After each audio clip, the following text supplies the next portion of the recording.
Today, we are going to talk about if you should use a CDP. So let me give you a high level. We've done this episode, something like this a couple of years ago. A CDP is a customer data platform. And so there are tools out there such as Segment. There are tools. There's another one. I met a guy that runs a company called 𝗔𝗕𝗢𝗟𝗡𝗟. And what a CDP does is it combines, it's a customer data platform, right? It combines all the data points that you have on a customer. So let's say, Neil, I sell like, socks or something like that. I can see all the pages Neil has seen on my website, all the socks that he's purchased over a lifetime period, and I can tailor my messaging towards that. Like, that's one example of how you can do it. But just look at it as it has all your data warehoused into one area, and then you can combine the power of all the different products that you have to speak to your customers and try to get them to convert at a higher rate. The best way to think about it is it allows you to create a better personalized experience. Extreme example is I don't have a dog or a cat. If I went to Amazon and they started showing me stuff for dogs and cats, I'm not going to convert. Now, again, that's an extreme example, but the same thing could be said with me going to another website and them showing me, I don't know, toothbrushes.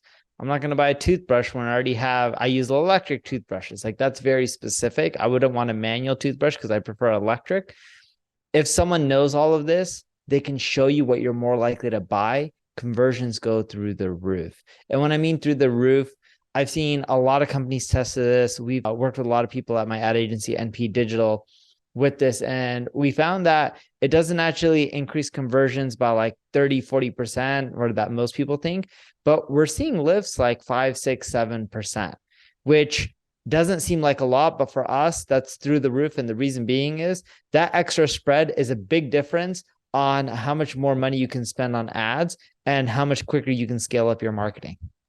Yep. So I remember we used to play around with a CDP on the Single Grain website, and we got a lot of data. We got a lot of data on the people that were opting in as leads and the pages that they were visiting. So imagine we have someone come in and they had filled out a free consultation form. They had indicated all these things, but they had visited all these other pages and stayed on those pages for a certain period of time. Then our salespeople be like, hey, it turns out like you indicated you're interested in these, but you also stayed on these pages for quite a bit of time. Like, what are your thoughts on that? So that conversation turning point could lead to more dollars at the end of the day from in terms of closing or upselling, cross-selling. I do know that with some of these CDPs, they're looking for at least 100,000 customer data points, or customer profiles, I should say. That way you have volume, right? And then that way they can help you kind of, cross-reference and do all these things, and just, you're going to get the most value out of that. And I know a lot of these kind of start out at maybe $5,000 a month or so and go up. So you're going to have, I believe, some scale, because I would say us testing it on our site, like, it was a nice to have,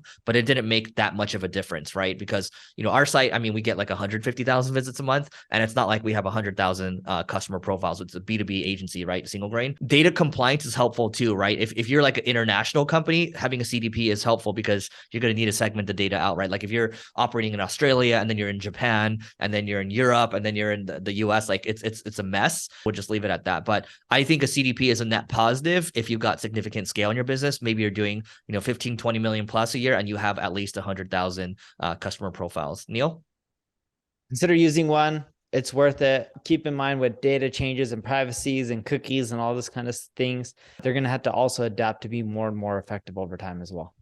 All right, so that is it for today. Check out levelingup.com/founders if you want to come hang out with us in Miami, February 12th to the 14th, and we will catch you tomorrow.